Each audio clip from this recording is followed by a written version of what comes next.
Greetings and welcome to Mr. Campbell's Global 9 class. We're in Unit 1, Section 2E of Classical Civilizations, an examination of the Roman Empire. And this specifically will be an examination of the rise of Rome, its Republican period, its civil wars, and its Golden Age. A separate set of notes will explore Rome's dissolution and final collapse, at least of the Western Roman Empire. So as we often do, we're going to start with kind of the geography around, well, both Rome and the Italian peninsula. So if you can take a look at this map, Rome is located kind of in central Italy. And there's mountain ranges going from the length of the Italian peninsula, and there are also mountain ranges to the north, specifically the Alps. And these helped protect the northern border. Not absolutely, there were times where armies crossed it, but for the most part, the Italian peninsula is going to be kind of protected, at least from some of the chaotic migrations and warfare that existed early on in the rest of Western Europe. But this mountainous terrain did also make it somewhat more difficult to travel easily around Italy, right? There's flat coastal plains on either side of this mountain range, but it's a little harder to travel around. And what we're going to see is that Romans adapted to this by building roads, which we'll get into more later. The climate, soil, and geography of the land around Rome is pretty solid. They had relatively fertile soil around Rome itself, both for wheat and barley production, and also they learned how to make wine and plant grapes, right? Viniculture and olive oils from the Greeks. The Greeks settled a whole bunch of colonies in southern Italy. We talked about the ideas behind Greek colonization, and so between cultural diffusion, the Romans learned how to do these things from the Greeks. Rome is also located directly on the Tiber River, and this is a modern day picture of it, including an older Roman built bridge and road. And so this allows them to have some trade, and obviously the water itself, you locate a city near a running source of water to have water for your crops, as well as to take away the waste of, well, human civilization so people don't get sick as often. Now, what's most important, arguably, to the development of the true Roman Empire, the late stage republic, when they're kind of a almost European and African and Middle Eastern encompassing powerhouse of the ancient world, is the idea that, located in the center of Italy, and then Italy itself located in the center of the Mediterranean, this is a strategic central location. And the fact that they have large coastal areas allowed them to quickly expand, and quickly over hundreds of years. But what this does is allow them to dominate or control or conquer this Mediterranean world, because no real part of their empire, and you can see here a map of their empire at their strongest or at their greatest height around 117 CE, is more than really a couple weeks journey, either overland through the roads that they built, they can march anywhere, or maybe a couple weeks, 3 at most, depending on the weather, sail away. So this allows them both to get troops to an area to conquer land, and then after they've conquered this empire, this allows them to relatively easily get reinforcements to an area to crush rebellions, such as the Maccabee revolts, or the other Jewish rebellions, or various kind of concerted efforts to remove their control in Egypt. So that's a huge element of them being able to control, build, and maintain this empire. And then, of course, once they have this empire, the fact that nothing's really too far away allows Rome itself as a city to have this easy access to rich trade routes and cities, because the Romans really, they don't necessarily build, quote unquote, these trade routes, though they did build the roads in Western Europe that kind of fed into them. But the trade routes of the Mediterranean Sea itself, have a legacy of the Phoenicians, those carriers of civilization, and the Greeks, and the Carthaginian Empire, and the Romans just get to inherit them as they conquer the lands that tied these trade routes together. They get all the wealth, they get to tap in to the wealth of this. And this flows into the idea that the Romans really called the Mediterranean Mos Nostrum, or our sea. They really saw this as their pond that they got to control. And again, just a map of the Roman Empire at their height. I do expect this throughout the year to be a map that you would be able to easily recognize. Like, even if all of the words were taken off this, you need to be able to look at this and be like, oh yeah, this is definitely the Roman Empire. And there's a couple other maps that this would kind of fit into, but that's really the mainstay one, that this is the Roman Empire at its height. So what did they conquer? Well, of course, they conquered all of Italy.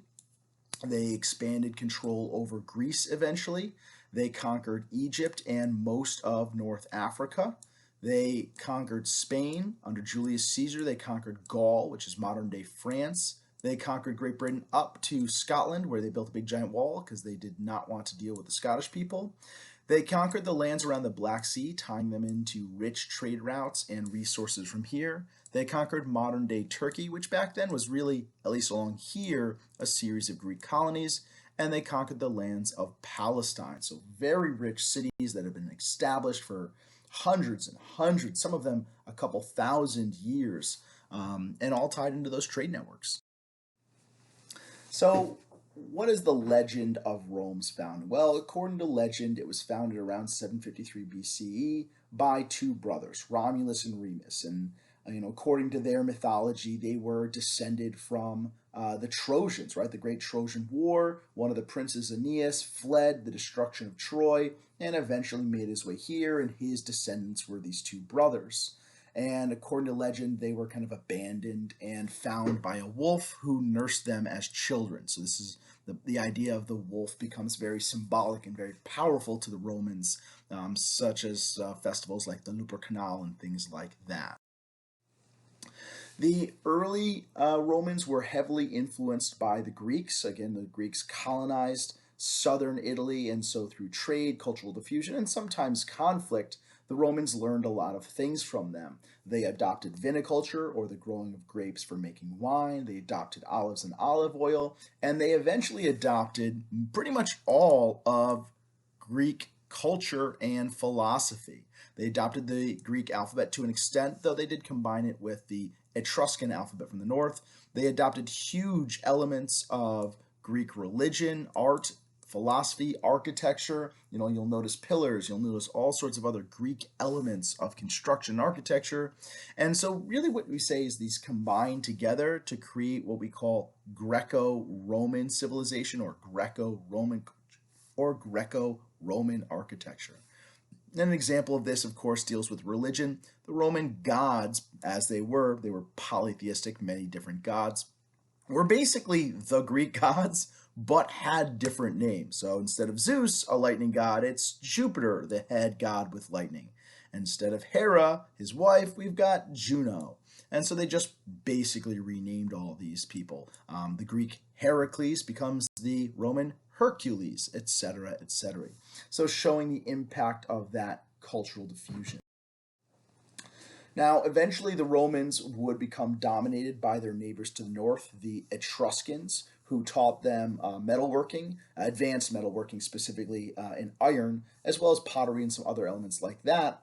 And many of these Etruscan kings were welcomed initially, but eventually it was thought that they became corrupt. That's a common theme we've talked about throughout the years. And in 509, incensed at the violent and predatory nature of the last of the Etruscan kings, Tarquin the Proud, they drove him out of power. A group of Roman nobles, aristocrats, senators, if you will, basically said, nope, we're not going to take this anymore. They drove him out of power, and they swore to never be ruled by a king again. That's an interesting idea to keep in mind. Throw that back in the back of the brain bubble there, and just let that float around later, and we'll understand some later impacts of Roman history. So if we don't have a king, then how are we going to rule ourselves? What are we going to do? Well, the Romans formed what we today call a republic, in which power and authority, right, one of our main enduring issues, rests with citizens, that they then have the right to vote, not necessarily on laws themselves, but they have the right to vote to select their leaders. And of course, clearly we can see an influence of this to modern times. The United States of America is in fact a democratic republic. Yes, we're a democracy in that all citizens can vote, but we don't vote on the laws. We vote for representatives, senators, congressmen, and we vote for our elected leaders, and then they govern for us. And arguably, most countries in the world today have some form of republic government where the people vote for elected officials. So, certainly, this model of government has endured throughout time. This model of authority, this model of power has endured. And today we begin to call it representative democracy or republican democracy. So, who then got to vote in Rome? Who are these citizens? Well, in Rome itself, it was all freeborn men, both patricians and plebeians, had the right to vote, though it did differ what they could vote for, and they had the right of the protection of law. Citizenship, Roman citizenship, was a pretty big deal as it afforded you a great deal of protection of the law. Not quite equivalent to like our Bill of Rights, but in the ancient world, it was pretty much as good as you were going to get back then. Women also had greatly expanded rights compared to other civilizations and cultures back then. Women could, in fact, own property, they could run businesses, they were allowed to divorce their husbands. Though it could become tricky if they weren't wealthy women, what they would then do after that. They could arrange social gatherings, they could literally have parties.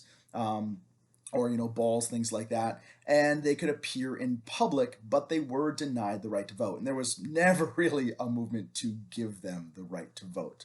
And they also embraced the idea of many of the same civic virtues or civic values, those responsibilities of a citizen that we saw in Athens, right? In Athens, Greece. The idea that, because you can vote, you should vote. You should serve in the military. You should pay your taxes. You should obey the laws of the magistrates. So they also embraced this idea that with citizenship came responsibility. And again, especially in the Roman ideology, a huge element of this civic responsibility was being willing to serve in the military. In a time of war, you were expected as a citizen to fight on behalf of Rome, to save Rome, as it were. Early Rome and even later Rome was characterized by distinctions of social class. There were two main social classes, and again, this fits into kind of issues of social class that can be an enduring issue or equity. You had an upper class. They are the patricians. They are aristocrats, right? They're nobles, in a sense, you could say.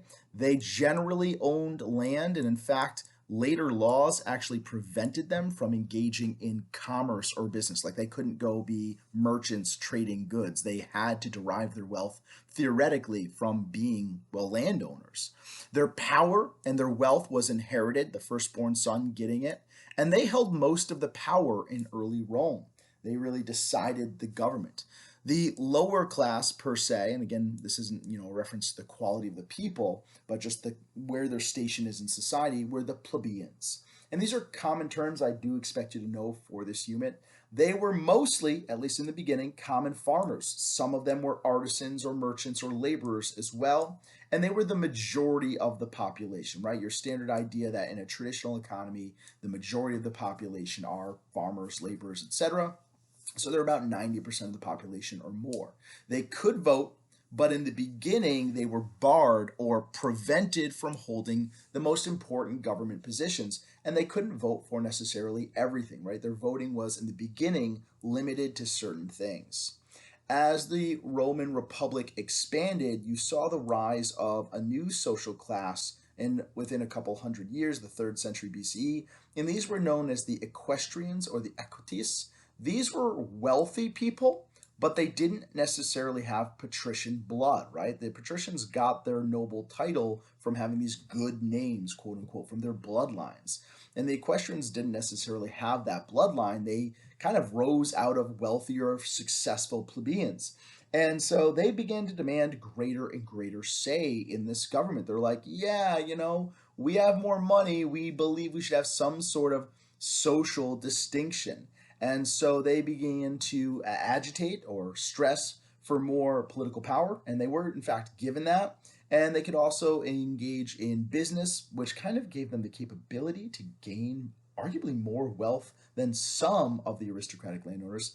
And in the military, they served as cavalry. And all these people served a purpose in the military. Your patricians, they were your officers, your generals, your commanders. The plebeians, your soldiers. And the equestrians became kind of the cavalry. I don't want to say knights, even though we do get the concept of like equestrianism today from this word, but they were not as heavily armored as, say, a knight was.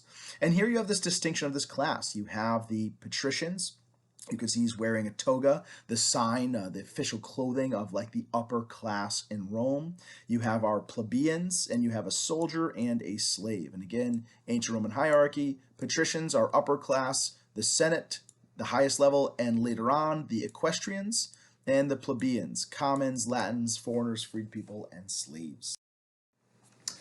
So whenever you have class distinctions, there will often be class conflict. But in Rome, what we see is an evolution of class conflict that leads to arguably more democratic changes. And these are known as the conflict of orders. So again, it's not necessarily quote unquote a war, it is a conflict though. So this does fit into conflict, it fits into class, it fits into inequality for enduring issues, all sorts of different stuff. So between 500 BCE and 287 BC, so this period of about 250 years, the plebeians and the patricians constantly struggled or had conflicts over power. And this is a form of class struggle, which we'll talk about a lot next year as well. And this really defines many elements of early Roman history. What is the cause of this? Well, the plebeians had very little political power. Yeah, they could vote, but not for a lot of stuff. They could not run for the highest offices. And so they felt that that led to inequality, both political inequality and military and economic inequality specifically, that they were kept from rising or making more money. And they thought this was unfair because in a time of war, which Rome was like almost always in a time of war, they could be conscripted. They were expected or, kind of forced to serve in the military.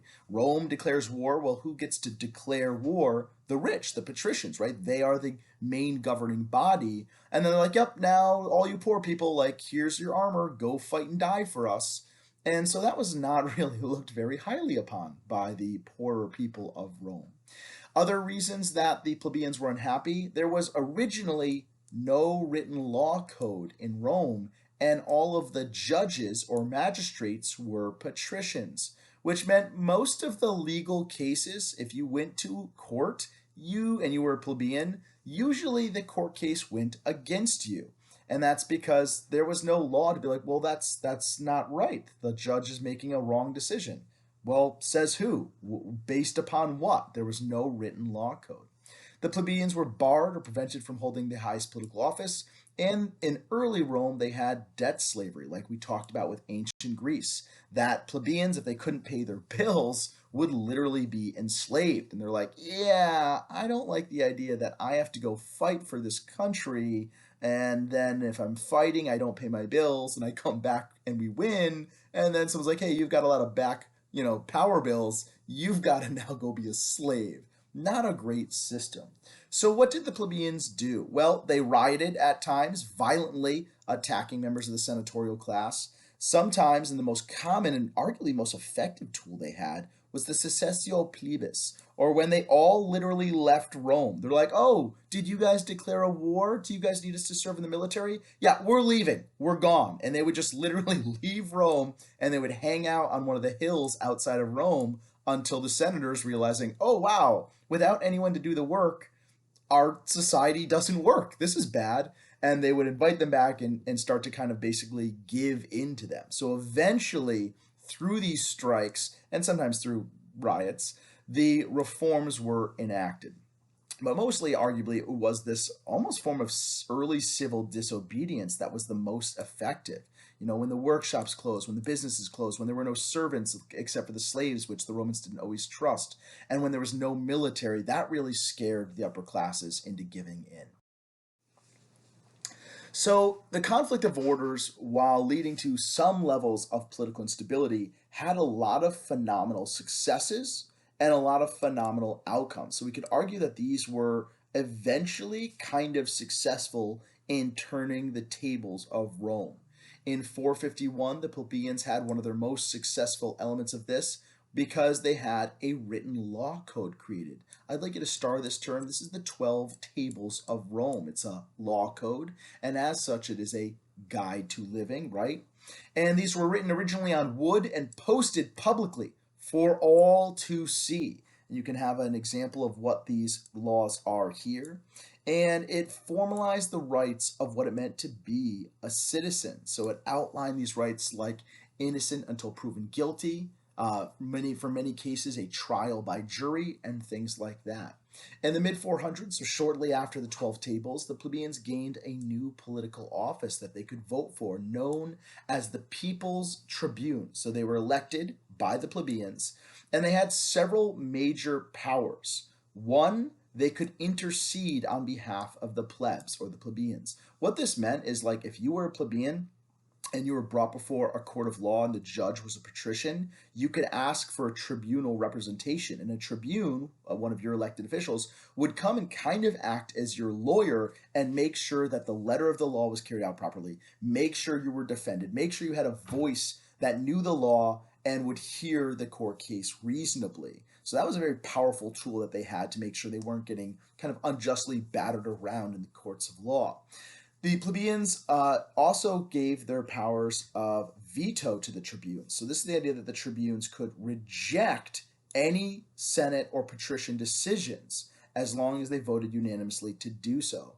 So the Senate passes a law, the common people don't like it, the tribunes could veto and say, no, that is not an acceptable law, like reword it, reformat it, try again, but we are not accepting this law because we feel it goes against the people. And last but not least, at least in the beginning, tribunes could also put forward laws for a vote by the Senate on behalf of the common people. And we did see that power kind of lessened later on. The other interesting thing about the tribunes is because they literally represented the people, and this was an incredible idea within the Roman mind of this representation of the people, their bodies were considered sacrosanct in the walls of Rome itself, which means they were considered as people to be sacred. You could not injure or draw the blood or kill a tribune without basically automatically supposedly suffering the death penalty and like your family being cursed and some very, very bad juju coming against you. And so this is when we really see the formulation of the idea of this republican government now becoming more and more democratic, right? The idea of SPQR, Senatus Populus Romanus, that Rome was the Senate and the people of Rome. This was the symbol here, the eagle, the major symbol of animal, the lightning bolts of authority and religious power, and the Senate and the people of Rome together that formed this republic. Eventually, through these strikes, the plebeians also won the right, to run for all high political offices, including the consul eventually, and they gained a tribal assembly. So what we saw is slowly Rome becomes more and more democratic. There's still a republic, but more citizens have more power. More power is given to citizens in this early stage of the Roman Republic. So then what did this republican government look like? Well, the Romans thought their government was the best because they considered it balanced, that it took the best elements of other governments they saw. It had elements of a monarchy with an executive branch. It had elements of an aristocracy with a legislative branch. And it had elements of a democracy in that all citizens could vote for some things. And they also had three branches of government: an executive, a legislative, and a judicial. Most governments in the world today, in fact, most nations in the world today, have a form of government with three branches: an executive, a legislative, and a judicial. So this idea of this balanced government has endured for many, many years. And it kind of disappeared for a while after Rome, and then you see it rise again in the 1800s, and then slowly spread throughout the world. So what are these branches? Well, we've got the executive.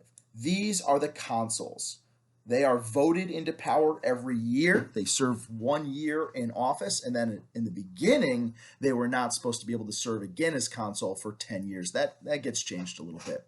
These guys are the military commander in chief. So if Rome goes to war, it is the consuls that lead these armies. And typically that's why you had two. One would stay in Rome to actually run Rome, and the other one would lead the army as the general. They would also see that the laws of Rome itself were enforced. So this is actually duties very similar to the current president of the United States. They are a military commander in chief, and they see that the laws are enforced. They commanded the army, directed government, and they also had veto power over each other. And this was also why they had two. They didn't want one guy coming in power and being like, yeah, I'm going to change the law. I get to be in power for life. Or I'm not going to recognize the next election and who wins. I'm going to stay in power. No, any consul could veto the actions of another consul. That had some positive benefits, obviously. It also had some negatives, because if one consul came into power and had some great ideas and the other guy just didn't like them, nothing would happen in government. So there were some problems with it too, obviously. Another element of the executive is the position of dictator, which is, yes, where we actually get the word dictator. And this is the idea that in a time of emergency, foreign invasion that is doing too much damage, or massive public unrest, or a famine, that Rome could appoint a dictator, a single individual who would have absolute power to make laws and control the army, and even to execute people, even with Roman citizenship, without a trial. And the idea is this would be appointed for 6 months. If the crisis had been dealt with, the dictator would then lose his power and the consuls would resume government.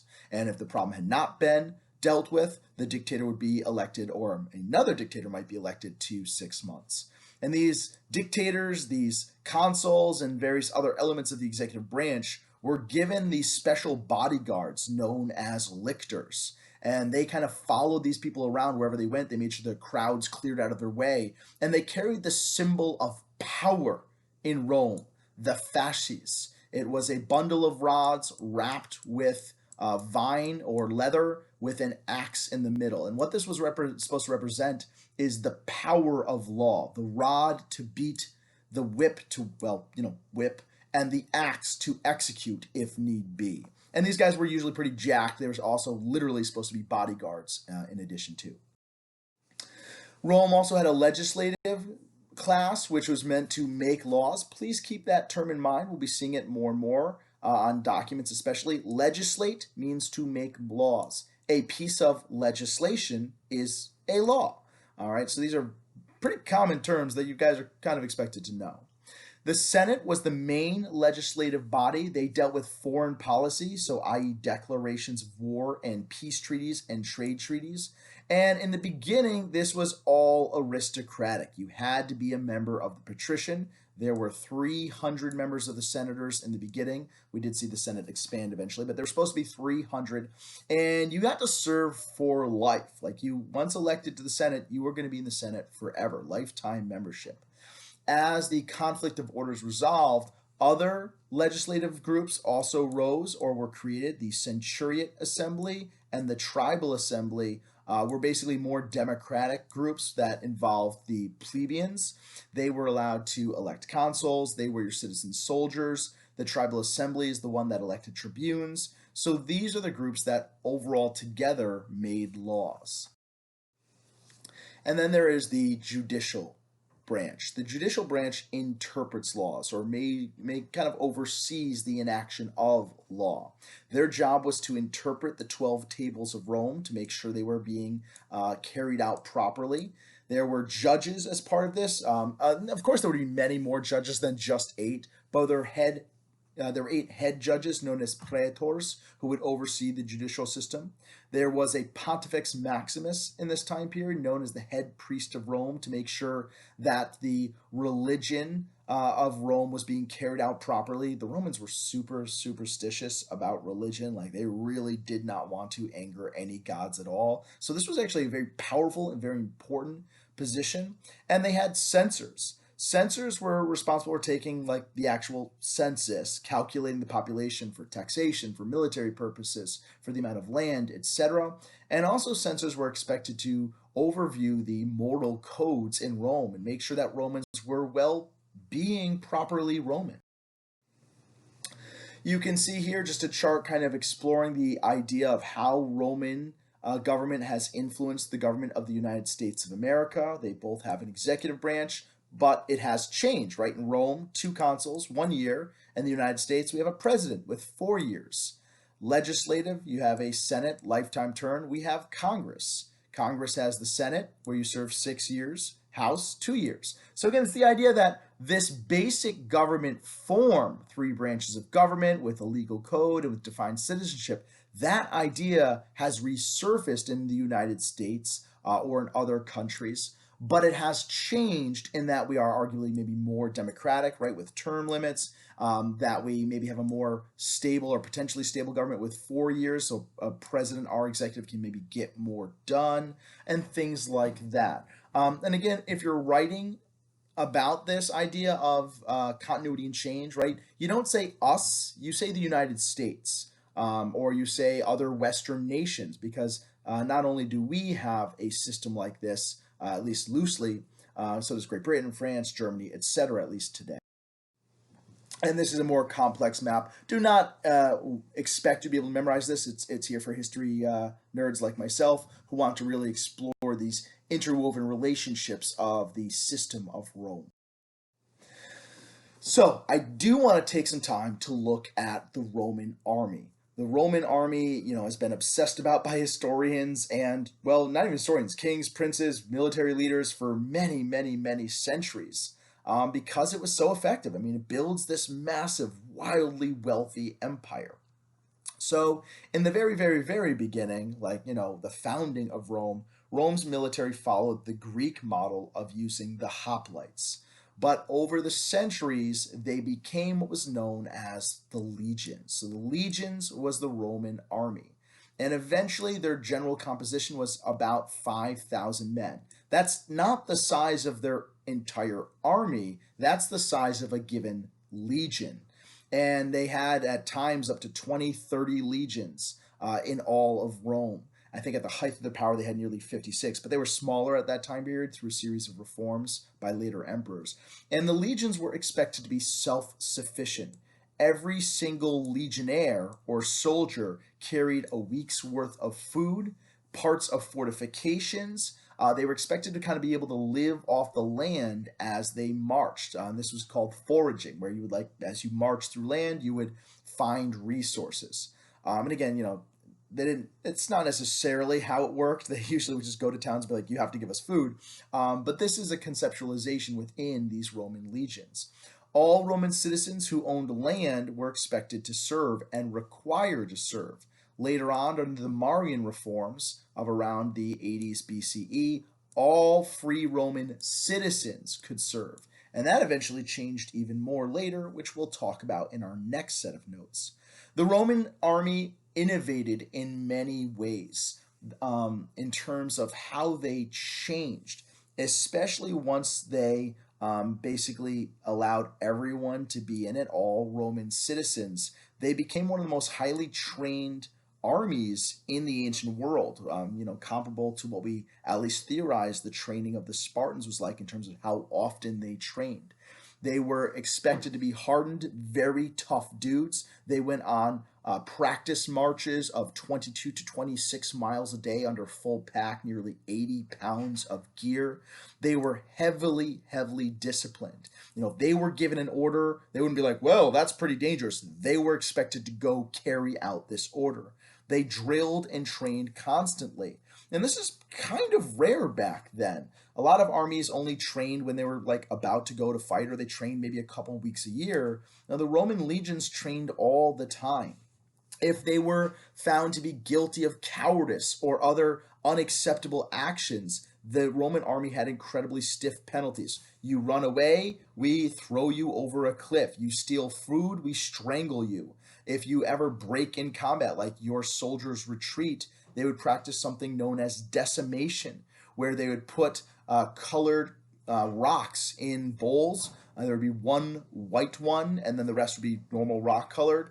And a unit was expected to pull out these stones, and whatever soldier had the white one would be beaten to death by his others. And it was 1 stone in 10, which is where we get the concept of the decimal system, 1 in 10. There's a famous story during the Spartacus revolts of the overall commander's son disobeying orders and leading an attack that ultimately failed. And he's like, well, you were not supposed to do that. And they ordered the entire unit decimated. The Roman army also had phenomenal non-commissioned officers. So these were not members of the patrician elite. They were known as centurions. And these guys were expected to train their units and were expected to keep discipline. And because they had such intelligent, well-trained, well-disciplined officers from non-com to commissioned officers, it was thought this made the Roman army more effective. Another thing that made the Roman army highly effective was standardized equipment. In the ancient world, you went to battle with whatever you could afford. So one guy's armor and shield could be a very different quality from another, or some people didn't have shield. Some people didn't have proper armor, and they just went to battle. In the Roman legions, every soldier was given the same equipment, the same style swords, the same style spears, the same armor, the same helmet, the same shield. And because of this, A, the designs of these could be mass produced, and they were. And B, all the soldiers could be easily trained how to use this equipment and maintain this equipment. One guy wasn't gonna be like, well, my sword's 2 feet longer, so I'm gonna fight this way. No, we all have the same sword, we all have the same everything.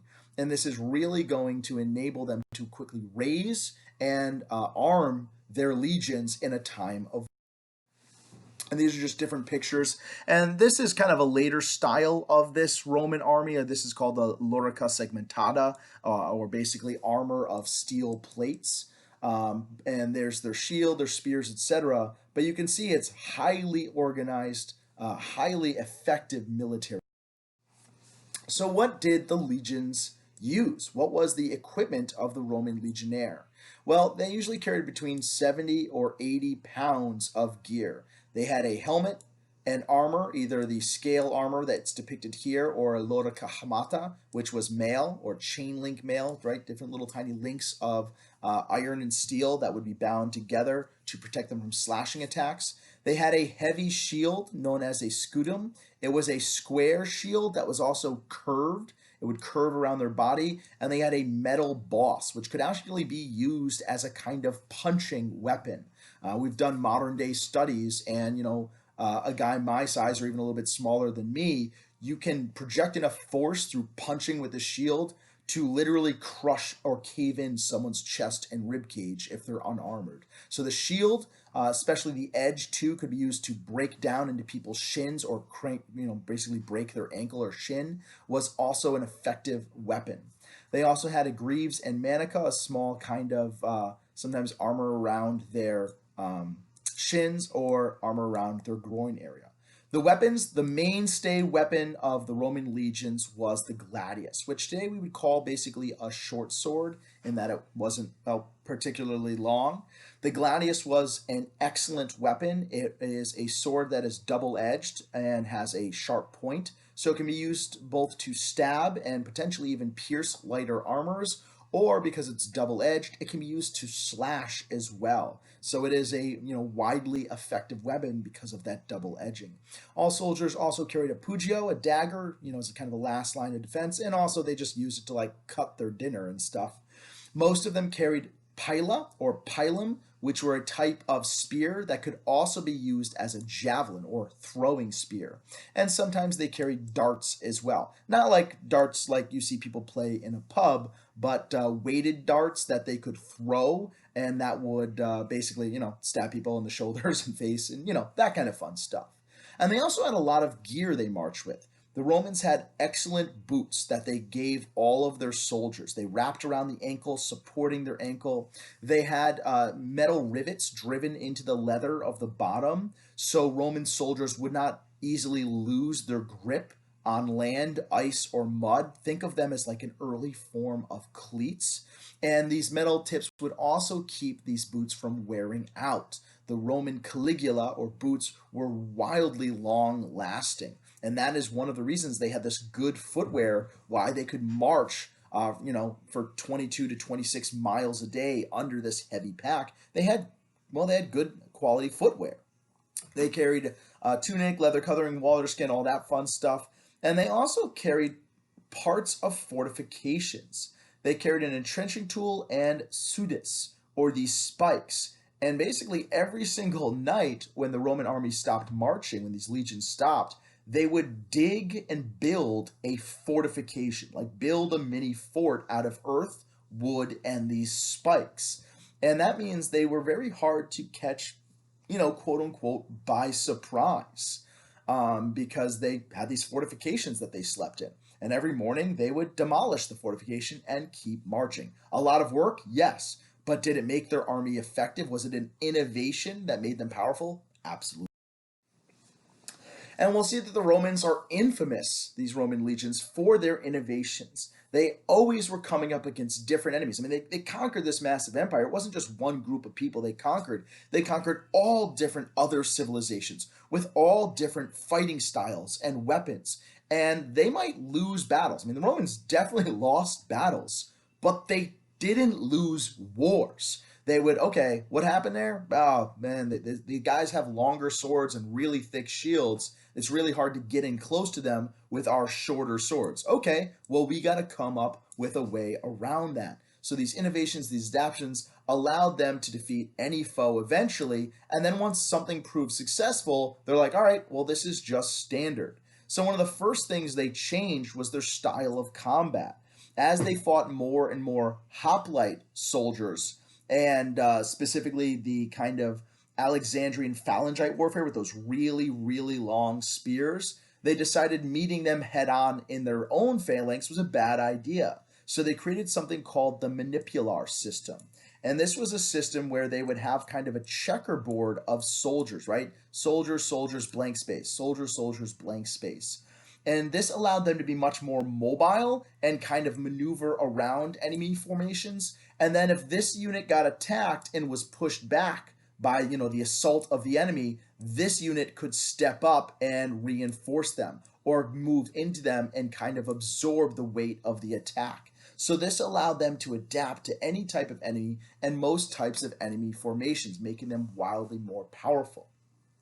As they began to fight the Hispanian Celts, the Carthaginians and their mercenaries who use kind of these heavier curved swords known as a falcata. These swords are viciously curved and you swing them from like an overhead chop. They are strong enough that even though they're a sword, they hit with the power of like a battle axe. And they can actually cleave right into the steel of the shields that the Romans used at the time and their helmets. So what the Romans did is reinforce the helmets. You'll see there's a big iron extra bar of metal here. And what would happen is this sword couldn't get through that. It was too thick and it would get stuck in the helmet. And bam, now you don't have a sword. They reinforced the edges of their shields with steel plating as well after these battles. So again, instead of these heavy falcata swords just slicing right through wooden and leather shields, they got stuck in the metal rim.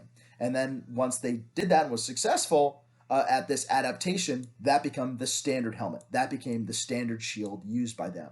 When they were fighting against the powerful naval empire of Carthage, which had this huge fleet, and the Romans were like, we don't really know how to swim. Well, they built their own style of ships based on the Phoenician model. They basically captured a couple Carthaginian ships and then started to learn how to make them and then started mass producing their own fleet, realizing that they still weren't the best actual like naval troops. They weren't great at ship to ship combat, but they were total badasses with like stabbing people in the face. They created the corvus. This is this long bridge on a crane with a big giant iron spike. And they would sail alongside enemy ships, cut the rope, drop this bridge, the spike would sink into the enemy ship's deck, and then your infantry, your legionnaires, would cross over to the other ship, kill all the soldiers on the other ship, and now, bam, Romans claim a new ship. Their fortified camps, as we've talked before, they built every single night. allowing them to be well defended. This is an ancient kind of source of what these camps looked like every night. And the Romans continued to innovate after a brutal defeat at the Battle of Cannae, which several legions were literally wiped out by Hannibal of Carthage. The Romans were like, you know what? Maybe we need better in close combat training. We need to really know how to get in tight to people and cut them to pieces. And so they offered a bunch of gladiators their freedom if they train them, right? Gladiators are fighting all the time. They're literally fighting for their lives in an arena. And so they know kind of all these tricks and tips on how to be really nasty with a sword. And so, well, the Romans learned that. And then they made these tactics and these learnings that they gained from the gladiators standard operating procedure for the military. They created these specialized spears, the pilum, which we've talked about before. And these were used for a couple different purposes. One, when they started fighting against the Celts and the Gauls, which are basically, the Celts were everywhere in Europe.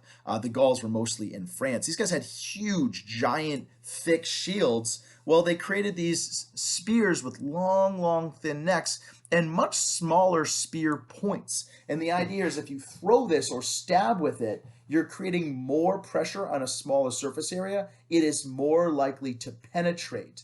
And they had these long necks, so if you threw this and it punched through the enemy's shield, it would still stab the soldier behind because this neck is so long. But what you don't want is people being able to throw your spears back at you. And this neck was made purposely so it would bend upon penetrating a shield if it didn't kill the soldier behind. And with this big giant floppy spear bent into your shield, you're not very effective warrior. So you're probably going to have to drop your shield, and B, being bent into your shield, you can't easily throw it back. So this was an incredible innovation that made them highly effective at fighting these otherwise kind of bigger, scarier warriors per se. They used all sorts of different military formations depending on what their battle required. Like if they were getting assaulted by a storm of arrows, they could create the testudo. By lining up all these giant shields they had, the scutum were very large shields, they could effectively be kind of unpenetrable by most arrow weapons or thrown weapons. And they could also always hire people from other civilizations. So they're like, hey, we need javeliners. Well, the Romans weren't going to bother how to use javelins for the most part, except for the pilum. So they just hire people, or slingers, or cavalry, or whatever. So their willingness to take the power of other peoples into their army when needed was a pretty potent innovation in and of itself. So if those are the power and innovations of the Roman army, what were its duties? How was the Roman army significant, right? You would want to be able to talk about that. Because of the conflicts of the Roman army, they develop a powerful army, and that is significant because it defends the borders of Rome. All right, initially it was just Rome the city, but later it was all of the empire. So it protects them. That's why they're able to have a golden age, which we'll get into later. It's because they have this wildly effective military that protects them. Obviously, it wages wars on empires and enemies, which allows them to build their empire. That is why they are so successful at building this massive empire across the Mediterranean, is because they have such an effective military. Another one that's pretty impressive is many times it was the Roman legions that built the roads and bridges of Rome. You know, if you were working as a soldier, the Romans were basically like, yeah, if we're paying you, like if you're getting a paycheck and we're not at war, you should do something. You should earn your keep. So the Roman army frequently built roads and bridges as they marched, as they went, and definitely in times of peace. And then they could use these armies to reinforce themselves, to get supplies delivered to the army, to get ammunition delivered to the army in terms of like spears and ammunition for siege equipment, and to put down rebellions. They could easily move and crush rebellions over these roads, because it's much easier to march over a road than, over a mountain. The Roman army guarded and patrolled trade routes, which made trade safer. Whenever you make trade safer, trade expands. So that is one of the reasons why there's so much rich trade going on in the Roman Empire, is because you have these Roman legions protecting it. They wipe out bandits, they wipe out pirates from the Mediterranean Sea, and people are like, oh, you mean if I sail, I probably won't get, my throat slit by a pirate and my stuff stolen? Yeah, I guess I'll engage in more trade. They protected towns. They also were a form of colonization and active cultural diffusion. This is a key idea of why Roman culture spreads. When you served in the military and were discharged, right, when you finished your term of service, you were a veteran, the Roman government would settle veterans on newly conquered land. They would build colonies, coloni. And in doing so, and sometimes they would like literally settle an entire regiment or legion. They're like, oh, we got 2,500 men and their families. They need a place to go. They've been serving in the military for 16 or 20 years or later 24. And they would just be like, well, we conquered this part of Africa. Now we're going to build a city there and you get to go there and get some land in it. And this is an old, unearthed by archaeologists example of one of these coloni. This is the colony of Timgad in northern Africa. And it was founded collectively when an entire legion retired. And then basically the desert filled it and it kind of disappeared under the desert. So it's not perfectly intact, but you can see how orderly and laid out every building, every city is. You can see that it has an amphitheater where they could watch shows, plays, and gladiator combats. That had government buildings of administration. And they laid their cities out this organized no matter where they were, except for Rome itself. Rome itself is a catastrophe of order because it grew like naturally. The military organization, the training, the technology, the innovation, all of these allowed Rome to rise as a powerful empire. So that is why this army is significant. You can really talk about any of these as key ideas of why the Roman military is so powerful and so significant to world history. So how then does this city-state, because that is what Rome started at, is a single city-state, how does it rise to become a true empire? Well, one, we've talked about this, their military. It was really, really powerful, really, really good. They're able to conquer stuff. But there are other elements of this as well. Rome often had a lenient policy towards defeated enemies, which helped contribute to their success. Like as they expanded and conquered all of Italy, as long as you acknowledge Rome as like your actual government, they're like, all right, then all you do is send us soldiers when we go to war and pay some taxes, and you guys get to kind of be chill and do your own thing.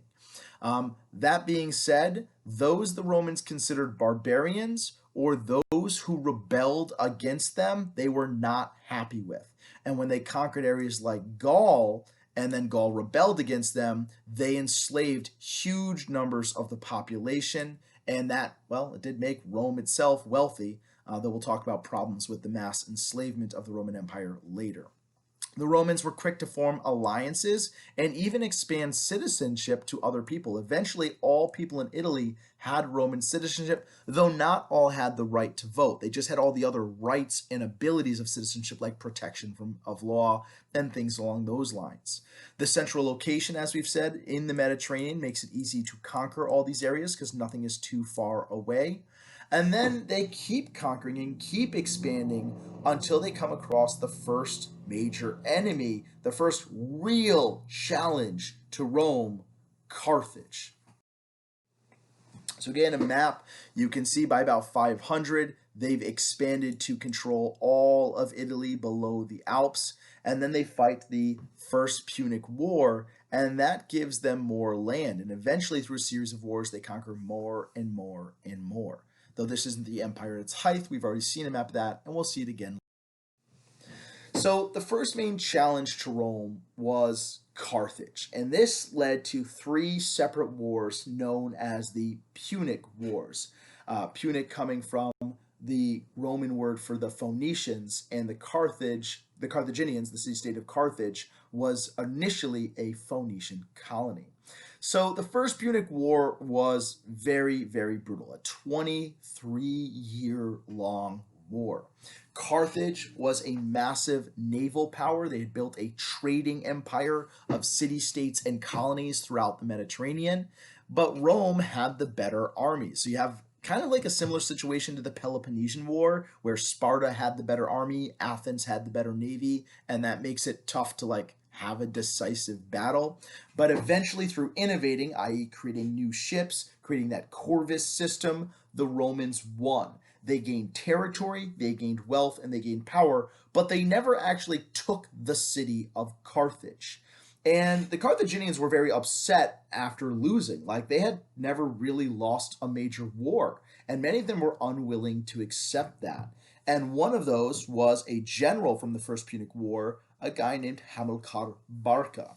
And he took his sons aside and said, I want you to swear an oath on your blood, our ancestors, your children, in the future, because they were kids when they swore this oath, and all the gods before us, that you will always be an enemy and never a friend to Rome. Taking that into account, one of those children was the great Carthaginian general Hannibal Barca. The Second Punic War broke out after conflict over control over Hispania, or modern day Spain. The Romans wanted it, the Carthaginians were colonizing it. Who's going to take it? Bam, Second Punic War. Now, Carthage, having sworn this oath to destroy Rome, to his father, his gods, etc., came up with this genius plan. Rather than fight the Romans in the Mediterranean, rather than fight the Romans in Spain, fight the Romans in Rome. He gathered together a massive army, some historians say as many as 40,000 soldiers, as well as war elephants, and he crossed the Alps, right? He did lose like several thousand people doing this because it's crossing mountains with an army. There's not food, it's cold, the elephants push people off cliffs. It wasn't a great time. But he's successful and he invades Italy itself. And what his goal was is he's like, I don't think I can actually take Rome, the city, but I'm just going to rampage through the Italian countryside. I'm going to make the other Italian cities that are part of Rome, part of this alliance of soldiers, I'm going to make them regret being members of Rome. I'm going to sack the land. I'm going to burn crops. I'm going to create chaos. And people are going to be like, you know what? Rome's not that powerful. There'll be rebellions against them. And bada bing, bada boom, I will have beaten Rome. And when Rome's finally weak enough, I'll go attack the city itself. And he does defeat several Roman armies, most specifically at the Battle of Cannae. But what happens is eventually the Romans, who kind of grew like fearful of Hannibal's legacy as this powerful general, and just, after he defeated several of their armies, they elect a new guy, Scipio Aemilius, or later known as Scipio Africanus. And he says, you know what? Hannibal's plan is great. I'm going to make the war personal to the Carthaginians. He invades Carthage, North Africa, knowing that the senators and leaders of Carthage, terrified of this Roman army showing on their doorstep, would demand that Hannibal goes back to North Africa to defend his city. And Hannibal didn't want to. He's like, guys, hold out for like a couple months. I've got Rome right where I want them. Please don't make me come back. Please don't order me to come back. But he did. He was ordered to go back. And then the Battle of Zama, outside of the walls of Carthage, Rome defeats Hannibal. Rome defeats his fearsome war elephants and wins. After this, Carthage loses like almost all of their colonies. A huge element of their population is forced to be given over as hostages. They have to pay war reparations of billions and billions of dollars in today's money. And it really just hammered the power of Carthage. So they're arguably no longer a major power. The Third Punic War was essentially just Rome kind of picking on Carthage. Specifically, one of their senators of Rome, named Cato, would end every single speech, and thus Carthage must be destroyed. And as Carthage tried to like regain some tiny smidgen of their power and economic might, as they basically started being not poor anymore, the Romans were like, uh-oh, they're way too powerful. We've got to nerf them. And they attacked again. And this time they took the entire city. They enslaved the entire citizenship, and they pulled the city itself down. Some historians say that to make sure nothing would ever grow there again, that they sowed the ground with salt, that they put salt in the very earth itself, so like nothing else would grow there. That is debated by modern historians. And this is a famous painting of the Battle of Zama. This is not a primary source document because this is actually not the type of gear that Romans would use. This is a later medieval picture and painting of what people think the Battle of Zama looked like. Or sorry, not medieval, it's a Renaissance painting. So, what is the impact of Roman conquests? How are the Roman conquests, how are these Roman conflicts significant, right? Always going back to our idea of significance to help us write our Enduring Issues essay. Well, I think we can paint the Roman conquests and conflicts in some form of positive light. Eventually, these conflicts, these conquests will create a golden age for Europe, North Africa, and the Middle East, known as the Pax Romana, or the Roman peace, where this entire area is basically not engaged in widespread warfare. There are still wars, but Rome was winning them. That this entire area had peace, prosperity, technological advancement, widespread trade networks. I mean, here you can see all the roads of Rome connecting all over. These are the major highways of the Roman Empire. Because of this peace, because of the roads, because of cultural diffusion, the Roman conquest spread technology, engineering, architecture, math, language across the Mediterranean, influencing, well, every single civilization that would come after them in this area.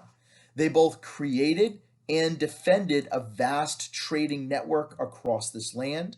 They built roads and bridges, they defeated pirates, and they enforced the common language of Latin. And Latin then will become a guiding language of the intellectuals in Europe all the way until the early 1900s. They had a legal system that they spread in which there are juries, in which citizens are innocent until proven guilty, and in the early time period in which they are bound together in a governmental republic, which arguably had, more voting, more power for the people. We do see that changes later. And during this time, they defended millions of citizens for hundreds and hundreds of years. So, all really good stuff. If we're talking about the good, we got to talk a little bit about the negative side. One, well, they are expanding mostly through war. Right? That is how they conquer their empire. And so, well, what is the impact of this war? Well, over hundreds of years, millions are killed in these wars. And the Romans also lost soldiers. Their legions were good, but they weren't invincible, so they're losing their own people. But they mostly were successful, so they're killing millions of other people. They also enslaved millions of people, typically killing all able-bodied men and enslaving women and children, though they did enslave men as well. And when they took areas, they sacked them, they looted them. So the gold, silver, textiles, riches, wealth from other civilizations were all brought to Rome to make their lives better. So that's definitely negative. I mean, it's positive if you're Roman, but if you're not Roman, it's kind of negative. They brutally repressed or put down rebellions. They were lenient conquerors, but if you rebelled against them, that really ticked off the Romans. And common punishments for rebellions were like exile, when they basically drove all of the Jews out of their homeland of Palestine in the 70s and 80s CE, or crucifixion. This is the infamous Roman crucifixions after the Servile War, in which they crucified 6,000 captured enemies all along their main highway. And so as you walked down this highway, you would see this is the price of rebelling against Rome. Other negative impacts is the conquest led to rising economic inequality in Rome. A lot of the wealth, the loot, the land, the power of these conquests went to the wealthy, the patricians. The poor in Rome actually became increasingly poor. Despite fighting on behalf of Rome, we saw that the plebeians, their lot in life became kind of worse and worse. Corrupt politicians and governors of Rome overtaxed the people in these conquered lands, so they were not necessarily well liked. And eventually, these conquests led to political instability. And when there was political instability, it led to civil wars, and it affected this entire area. And we have some pictures here, obviously, the crucifixions. This is a Roman slave auction, and where they're auctioning off men, women, and children to be bought. Slavery, never a good thing, human rights violation, etc. So, despite being basically unchecked in power as they expand, and when Carthage is finally defeated, these successes, these victories, actually bring increasing problems within the Roman Republic. Specifically, one of them is identified by multiple historians across the time spectrum as an increasingly large gap between the rich and poor, enduring issue, inequality, or inequity. The rich landowners' farms, which we're going to call latifundia, I want you to know that that basically means they're a slave plantation. And they are filled with these slaves won by conquest, right? As more and more people are enslaved by the Romans and then shipped to Rome, the wealthiest people with these huge farms, instead of paying Romans to work on their farms, they just bought slaves and made the slaves work on them. And when you're not paying your laborers, you can sell your products, your wheat, your barley, your wine, your olives, whatever, for much cheaper. So smaller Roman farmers just could not compete. Think of it like, mom and pop stores versus Walmart or Target. Smaller stores have a hard time competing, and many of them were forced to eventually sell their land to the wealthy because no one was really buying their produce or buying their food.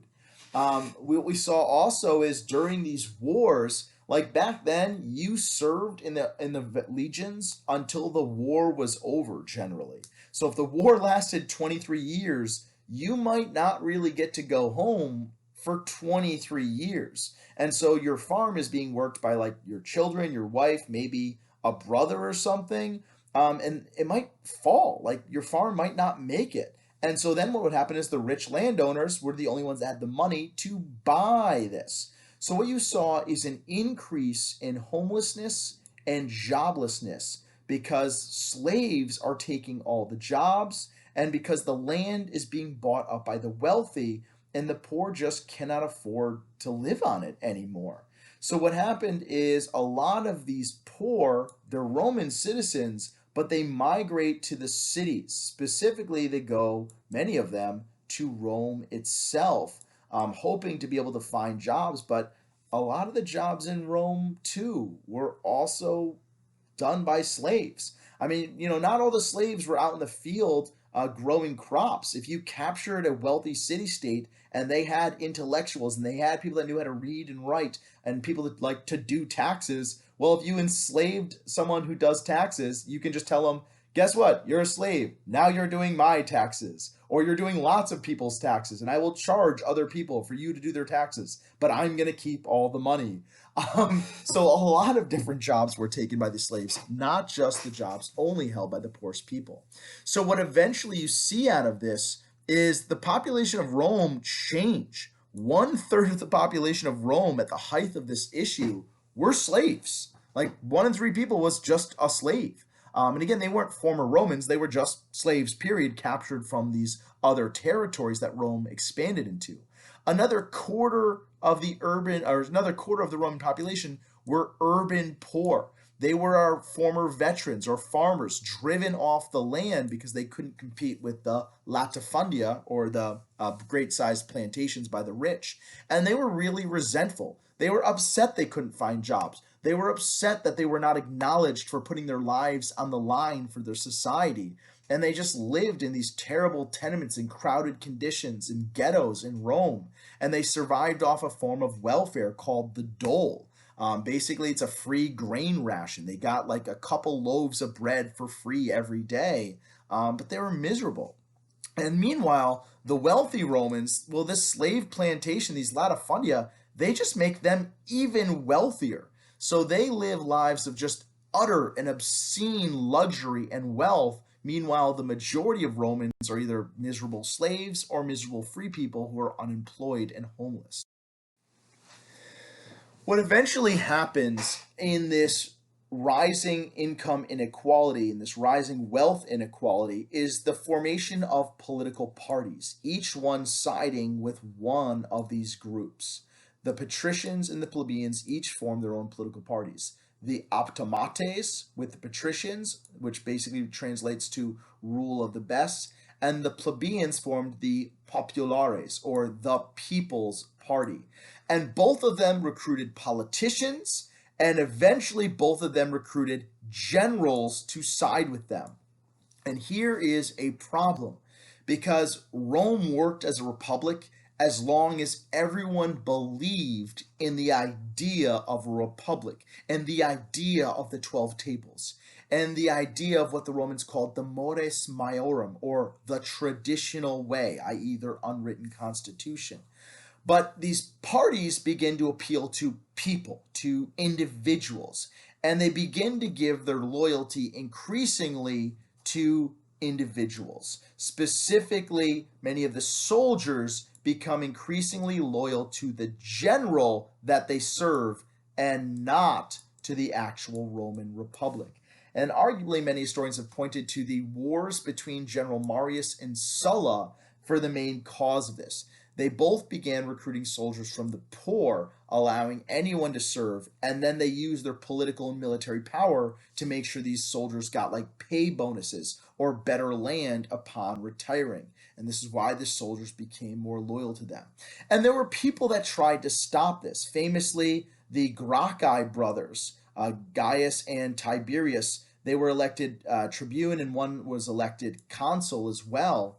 And they tried to pass a series of agricultural reforms, which would take land away from the wealthy and give it, like all poor people, all poor citizens anyways, a certain slot of land that they could farm and be successful on.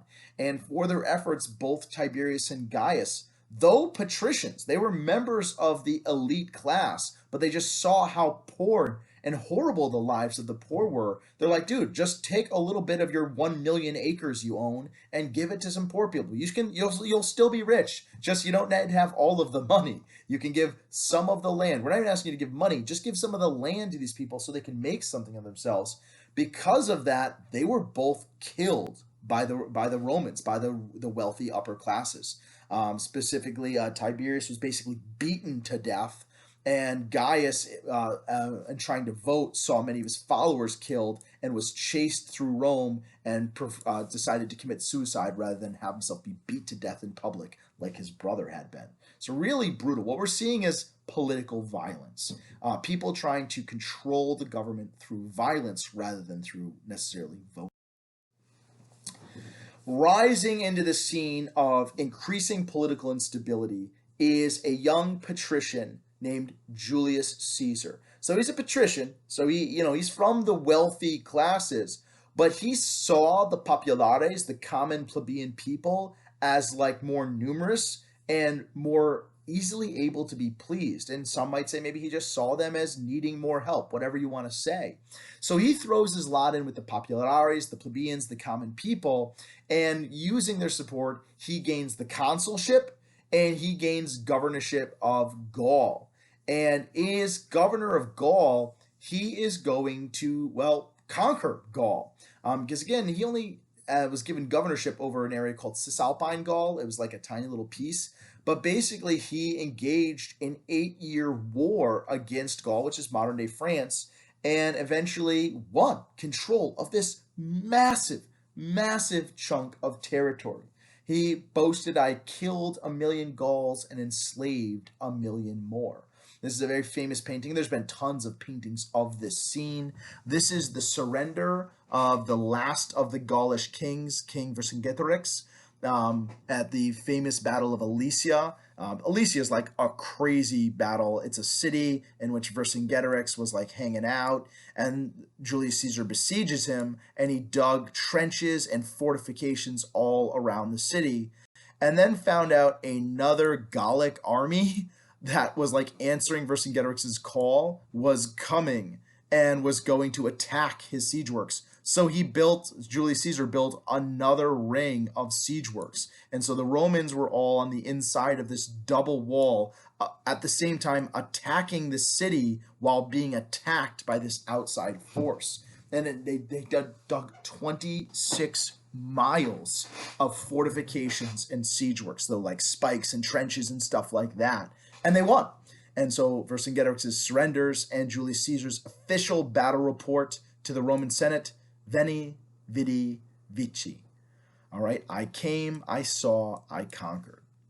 So this war makes Julius Caesar like a household name and obscenely wealthy. Just all the wealth from the slave trade, all the wealth from looting these Gallic cities makes Julius Caesar very, very wealthy, politically powerful. He also writes a book, The Gallic Wars, and has it published. And the entire book is written in the third person. And it basically says how awesome and brilliant Julius Caesar is. He's like, well, Julius Caesar instantly realized the weakness in the enemy formation, and due to his brilliance was able to enact upon it and defeat the enemy. And that's the entire book. And he has that published, and people are reading that in Rome and like, wow, this guy really is brilliant. Who wrote this book? Oh, it's him. Well, we still think he's smart.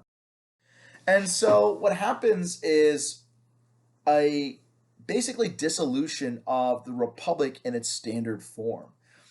Julius Caesar, now risen to great heights, forms a political alliance with two other powerful individuals in Rome. This is known as the triumvirate, or the group of three rulers. Now, there's still technically a consul, but these guys just keep voting or putting political pressure to share the consulship amongst each other. Crassus was one of these guys. He was considered to be the wealthiest man in Rome, kind of spurred on by the success of Julius Caesar. He tried to attack the very wealthy Parthian Empire to the east. He did not really listen to common strategy or general good ideas about this invasion, and he and most of his invasion force were killed in 53 BC. Pompey Magnus was one of the other guys. He was an older military general. Pompey Magnus means Pompey the Great, who had had a lot of military successes in his youth, but like increasingly had fewer, and he was kind of allied with the Optimates. Now, for a long time, like Julius Caesar and Pompey got along pretty decently because Julius Caesar's daughter was married to Pompey, and supposedly that was a political marriage, right? Like, you know, they're like, hey, marry my daughter, and then we're not going to be enemies anymore. But by all accounts, Pompey very much really loved Julia Caesar. Yes, they just named their daughters after themselves with a different ending. But she died in childbirth. And with that blood alliance dissolved, Pompey more and more begins to side against Julius Caesar.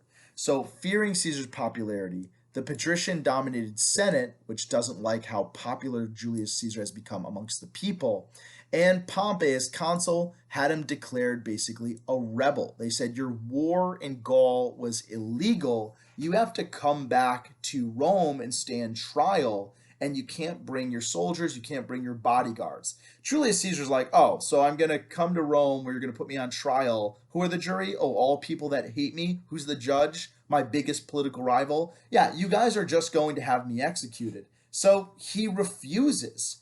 Famously, he gathers his legions, gives them a speech like telling them, like, you guys are declared rebels. Do you guys think you're rebels? We just won a massive territory for Rome. I'm being declared a traitor. Do you think I'm a traitor? I fought by your side. And so his legions, Julius Caesar's, choose to march with him on Rome, crossing the Rubicon River, the famous boundary of Rome. And Pompey flees, and what begins is another Roman civil war. Eventually, Julius Caesar's legions defeat Pompey. They defeat the Senate. They take Egypt, yet another territory, and he returns to Rome victorious. Upon returning to Rome, he is declared consul, then dictator, and finally dictator for life. Now, keep that in mind. Dictator for life sounds an awful lot like, well, king, right? He's going to have all absolute power for life. That's what kings generally have. So some people are going to be very, very upset about this. Julius Caesar then goes about a series of reforms. He expands citizenship to include many people in the provinces or the captured lands. He expands the Senate. He does this to install his friends in the Senate.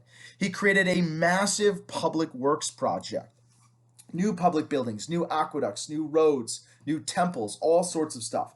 And instead of using slaves for these, he's like, no, no, no, no. I'm wealthy. I've got tons of money. Therefore, the government of Rome has tons of money.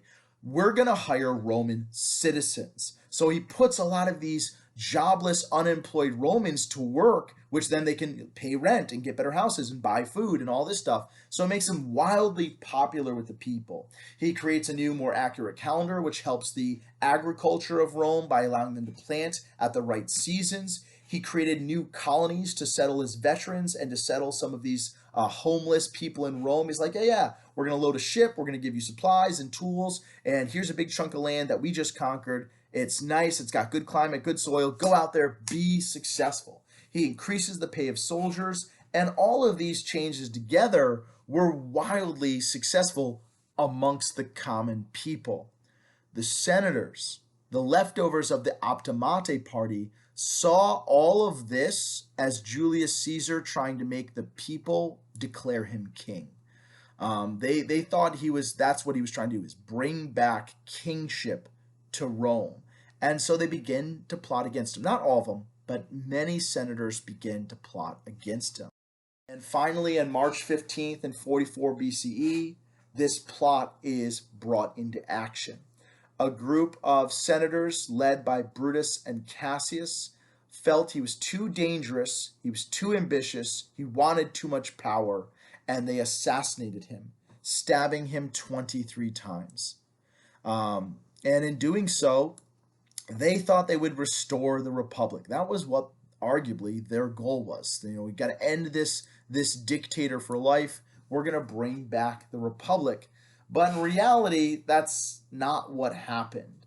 And instead, these senators, in the Optimate's allies, they create one army, and followers of Julius Caesar, specifically his right-hand man, like his kind of, tough general named Mark Antony, and his nephew, Octavian Caesar, who he adopted as his son. They form another army, and more civil wars break out. And when these wars finally end, around 3127 BCE, depending on when you want to call an end to these wars, the idea of the republic, of actually voting people truly into power, is destroyed, because now you're going to have a rule of emperors. And so while there are senators and there still were tribal assemblies and there still was a judicial branch, it is going to be the Caesars or emperors who are in charge. So after Julius Caesar is assassinated, you have this second triumvirate. Mark Antony, again, that powerful general that had served under Julius Caesar, that had helped him conquer Gaul, along with Lepidus. He was basically a member of the Optimates class, the patricians who got roped into this alliance, and Octavian Caesar. He was technically Julius Caesar's grand nephew, but had been adopted as his son. So then when Julius Caesar dies, this guy is basically the son of Julius Caesar. And they also have another civil war eventually. Lepidus forced out of power, and then Mark Antony and Octavian go to war to truly become like the one guy in charge of Rome. Mark Antony, having been sent to kind of administer Egypt, meets Cleopatra and falls in love with her. When they are defeated, both of them commit suicide, leading Octavian last man standing. He becomes Augustus, a name given to him, conferred on him by the Senate around 30 BCE, and he is going to oversee both the end of the Republic, because he's the first of the Caesars or emperors, but also he's going to begin the golden age of Rome, the Pax Romana, or Roman peace. He and other emperors or Caesars following after him will rule with absolute power. Now, I'm going to keep using this word Caesar and emperor interchangeably. Octavian Caesar, that was his actual name. By being adopted by Julius Caesar, he becomes Octavian Caesar.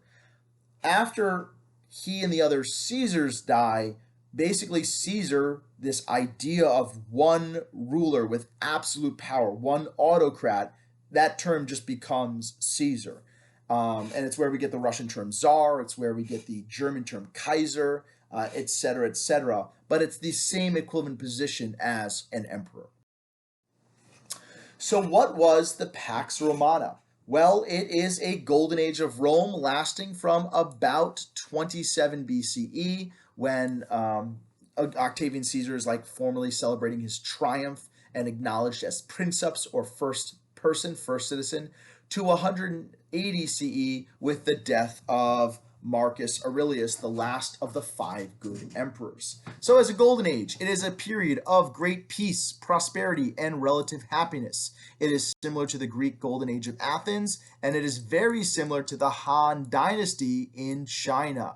The regions in the past used to make a lot of comparisons between the Han Dynasty and Rome, and we'll talk about that for a variety of reasons. What does this Pax Romana look like? Well, despite these incredible trade relationships and networks and the wealth and ingenuity, it is still a traditional economy. So, a vast number of the population, about 90%, are involved in agriculture. But it is key to remember that during this golden age, like they keep everyone fed. There aren't really any major famines throughout the Roman Empire during this time period. And during this time period, there is a vast expansion of the Mediterranean as a trading network. Why? Because there's one common currency. The denarius, the Roman silver coin, becomes the universal currency. It's like the dollar bill in America, right? Each state doesn't have its own money. That didn't work out very well when they tried that originally. Instead, we have the dollar, which is good in, South Carolina, Minnesota, California, New York, everywhere. Well, the same idea is there in the Roman Empire. The denarius, the Roman coin, was available and usable anywhere, which made it easier to trade. The complex road system built by the army eventually connected to the Silk Road and connected all these different cities, all these different ports, all these different towns, thereby also expanding trade and making travel, just like travel to go see people, to go on holiday, much easier as well. Another key development was under Augustus, the creation of a civil service system. The equestrians, right, that kind of middle class-ish or wealthy but not noble class, they get adopted into the government as paid government workers. They carried out the day-to-day operations. Like the Caesars, the emperors are making the decisions, but it's actually the civil service that gets things done, overseeing grain supply, making sure both the welfare system is intact and also just like food is being delivered to the cities, tax collection, the postal system, which they had. And this was highly, highly effective and based on the ideas of civic values, that it's your job, it's your responsibility to serve the society. And this really adds to the stability of this Roman Golden Age because even though some of the later rulers of Rome were not necessarily great, some were just outright insane, the civil service always makes sure things get done. So that is very similar to the Han Dynasty. Building roads, similar to the Han Dynasty. Common currency, standardized weights and measures, similar to the Han Dynasty. So that is why you can have this golden age, is because you build a civil service. You build an in-depth government that no matter who's in charge can get things done. And so that is super, super convenient and a key idea of how this golden age is able to endure. So despite, kind of a couple bad emperors in a row, though they did have some good ones too in this period, and some infighting, the Pax Romana endures for 200 years. So that is how this political system could be considered significant. That's how the conquests of Rome, eventually leading to this golden age, could be considered significant. And then you would describe like why, like because of the vast trading network, because of the complex road system, that you have the sharing of technology, innovation, etc. So here's a trade map of Rome, and you can see all the different goods. One key thing I would definitely like to throw out is the grain trade of Egypt. All right, Egypt, again, they had the greatest surplus of food in the ancient world, and they eventually are just straight up feeding Rome itself because Rome's population grows to 1 million people, which for an ancient city is like unspeakable in size. You need to feed them all. And a lot of them were fed by, well, yes, Egyptian grain, Egyptian wheat and barley. And you can see other trade goods include marble to beautify Rome, metals to make weapons or jewelry, olive oil, obviously, wine, obviously, wild animals.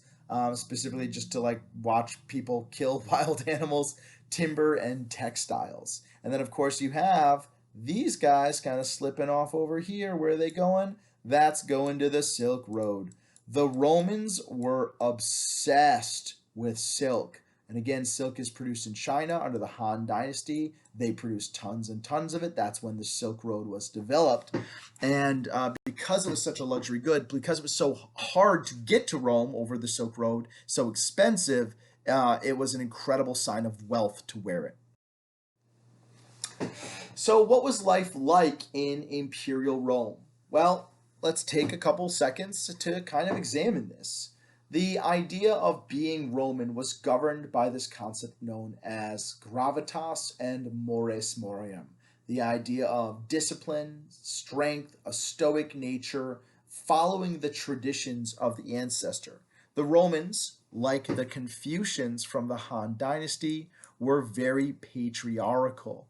All right, they believed that the head of the family, the pater familiaris, the father, the male head of the family, wielded absolute power in his family.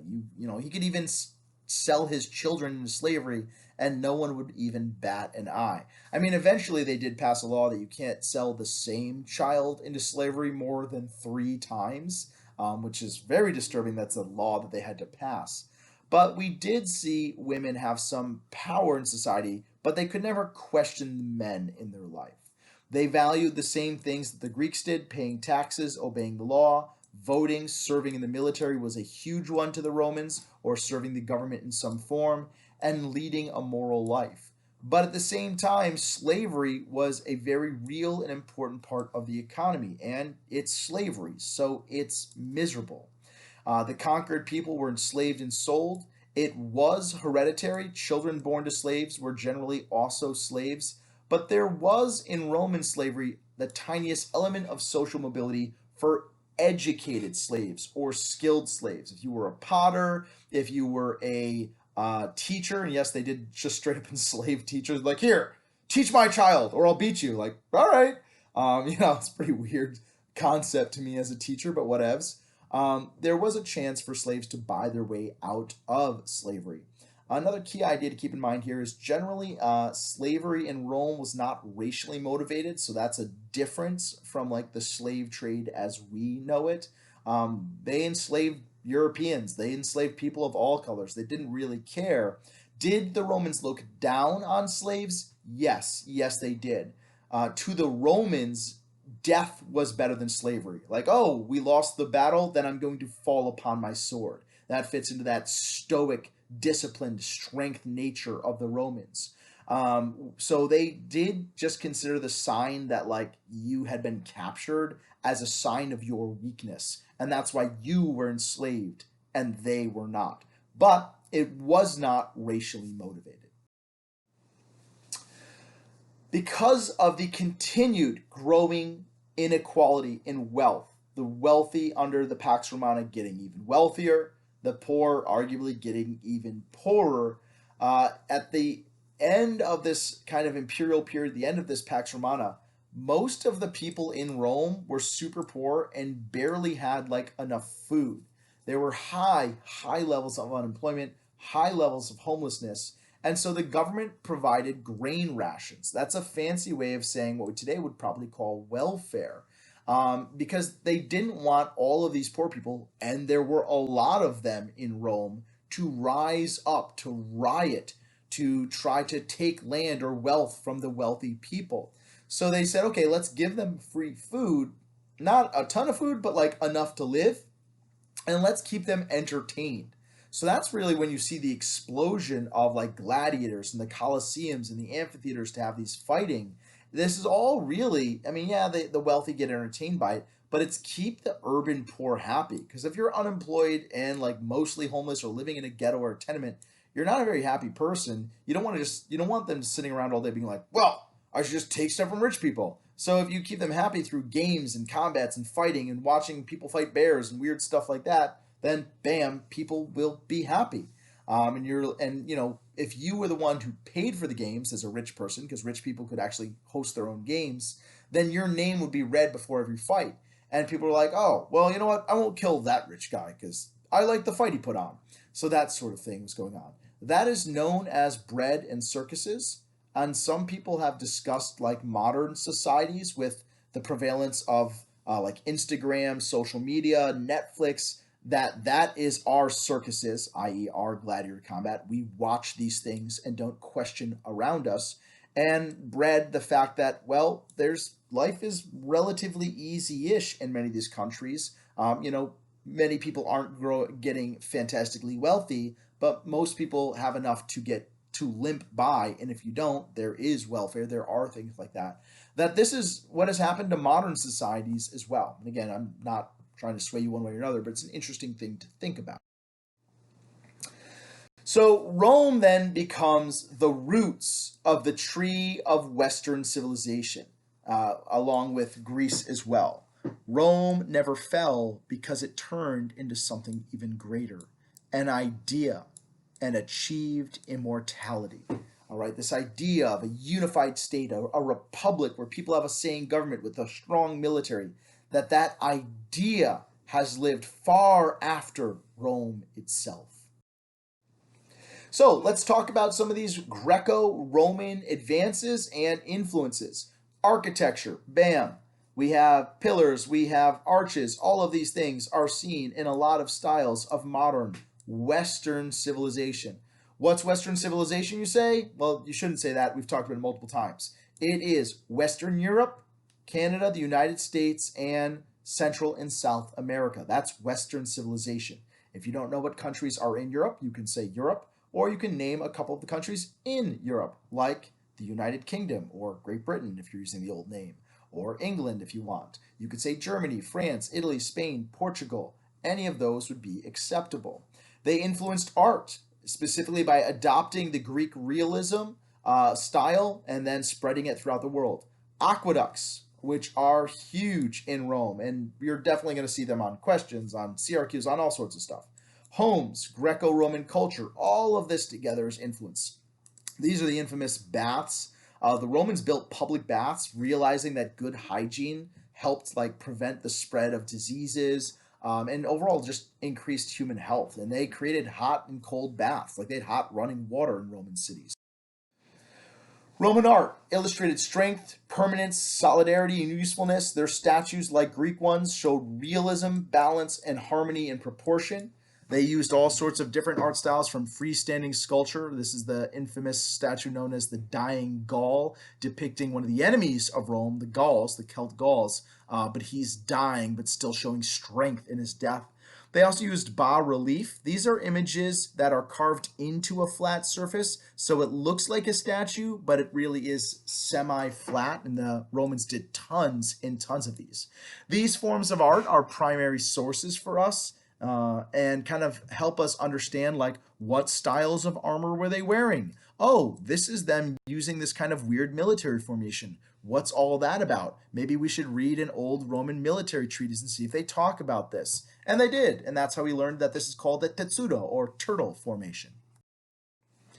Other forms of Roman art that are going to have a lasting impact, especially on what we're going to call the Byzantines or the Eastern Romans later, is mosaics. There is a beautiful version of mosaic art in the Worcester Art Museum, which is only a couple hours, an hour and a half drive or so from here, where they have an entire floor that they brought over from one of the Roman provinces that is all mosaic, and it's gorgeous. It depicts all these wild hunting scenes. What Roman mosaics are is using small tile, either stone or glass, to create pictures. So all of these are tiny pieces of stone put together to create these images. They also developed an art style called frescoes, where you basically painted into wet plaster, and that would then dry, and you'd have these amazing paintings. And this would heavily influence later Renaissance work and work in Europe in the 12, 13, 14, and 1500s. And they did paintings of all sorts of stuff. This was just a personal home painting, a husband and wife who wanted to be painted and have their painting in their home. Art and things that would show kind of luxury and wealth. lemon tree, I think, maybe. Is that what a lemon tree looks like? I don't know. Whatever this is supposed to be. This is a scene from one of the, Greek myths. Or even a surgery. This is a Roman soldier, from the sword you can see, and he is having an arrowhead pulled out of his leg as the gods and the forces of heaven kind of look on in concern. Roman architecture is going to be a mainstay of why their empire is strong and arguably influenced later civilization. One of the most infamous examples of this is the famous Roman roads. They were made of a combination of stone, special concrete, and sand. And they were built in such a way that they drained themselves. So, like if it rained, the rain wouldn't like wash away all the stone and concrete. They had basically channels on the side. Like how we have sewer grates? Well, those aren't actually necessarily sewers. Like human waste isn't going into those grates on our roads. Those are storm drains to wick away the water from our roads to allow our roads to be safe and not destroyed fast. The Romans had the exact same concept, creating drainage ditches as well. They had mile markers to let you know where you were, so it was harder to get lost. And they would also tell you how long of a distance it was to the nearest site where you could go for rest, relaxation, or to rent a hotel or, a tavern for the evening or get a warm meal or a bath. They built concrete and they basically found out that there were special kind of volcanic soils you could use that could make wildly more powerful and strong concretes. And it's sometimes called by historians and scientists and engineers the concrete revolution because of these new forms of concrete they build that are very much similar to how we build concrete and even how we build roads today. We too build roads of multiple layers to make them more longer lasting with crushed stone and then finally a final coating. The effect of these roads is they expanded trade and they connect the empire so they can be used to put down rebellions. This allows them to conquer territories, to get armies where they need to go to fight a war, and to crush rebellions. But the roads also help spread this Greco-Roman culture because people can more easily move about them. They might be more likely to settle, to move, to go to different places, or to visit, and thereby spread the ideas of Greco-Roman culture. And they help spread the Latin language. This is very similar to what we saw in the Han Dynasty, who were also road builders, though arguably Roman roads were superior in overall technology level. Here's a map of the roads of Rome. You could see all sorts of CRQs on this. If it's historical circumstances, it would be like, Rome expands as an empire. They had many innovations, including the development of concrete and roads. These roads allowed them to connect their empire. If it's geographic context, this is an adaptation to terrain. Roads connect cities. They go over mountains. They go over tough terrain much easier than walking. And so it is an adaptation to geography in general, so you can more easily trade, control your empire, and conquer new land. If you're building roads, you have to eventually cross water, or even just ditches or cliffs. And so the Romans also were incredible bridge builders. The Roman bridges utilized a technology and innovation known as the Roman arch. This is the idea that instead of building a solid bridge, which would just be called a dam and the water would eventually rise to it, you create stone in this curved pattern. An arch is wildly strong, though it looks like it should be weaker because it's not a solid wall. The pressure of this stonework pushing down when you arch it also pushes this pressure outward, thereby creating like a tight fit for this stonework. And many of the stone bridges built by the Romans exist in parts of Italy, France, and Spain even today. And while not a ton of them are used by cars, though a couple are, they're usually used by foot traffic. Just the fact that they've endured nearly 2,000 years is pretty incredible.